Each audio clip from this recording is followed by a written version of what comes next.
So guys করা ছিল 24 survive in the ওয়েথ, কিন্তু চলে গেলাম ঘুরতে। ব্যাস ভিডিও শেষ? না, ভিডিও শেষ হয়নি, কেবলমাত্র শুরু। চলো দেখে নিই।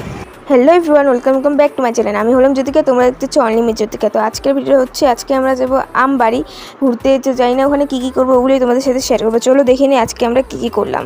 চলো যাই। ডান পাশেটা হচ্ছে আমার মা আর বাঁ পাশেটা হচ্ছে আমার ঠাকুমা।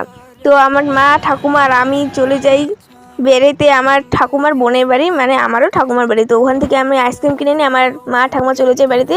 তারপরে আমি যাই বাড়ি থেকে বের হয়ে আরও আইসক্রিম কিনতে যাই, মানে তারপরে এই যে আমার মা আইসক্রিম খাচ্ছে, এখান থেকে আমার ঠাকুমা নিল। এবার আমরা সবাই মিলে আইসক্রিম খাইলাম। আইসক্রিম খাওয়ার পর বসে যাই ভাত শাক খাইতে। তো খাওয়া দাওয়ার পর আমরা চলে যাই আর একটা জায়গায় ঘুরতে। এমনি দেখো, মানে একটু গাঁও টাইপের পরিবেশটা, মানে ভালো, ওখানটায় আমরা একটু ঘুরতে চলে যাই। তারপর চলে আসি বাইরের দিকে, বাড়িতে রওনা দিই। অ্যান্ড বাড়ি এসে রান্নাবান্না করার একদম ইচ্ছে নাই, বাজে গেছিলো 9টা। তো ওইখানটায় আমরা অর্ডার থেকে খাই, জোম্যাটো থেকে অর্ডার করি। এই যে আমার মা, এই যে আমার থালি। তারপর করে দিচ্ছি চোখ বন্ধ, মানে ঘুমাই গেছে। এখন জানি না চোখ কখন খুলবে। তো আজকের ভিডিও ভালো লাগলে লাইক কমেন্ট সাবস্ক্রাইব করে দিয়ে দেখা হবে পরের ভিডিওতে। বাই।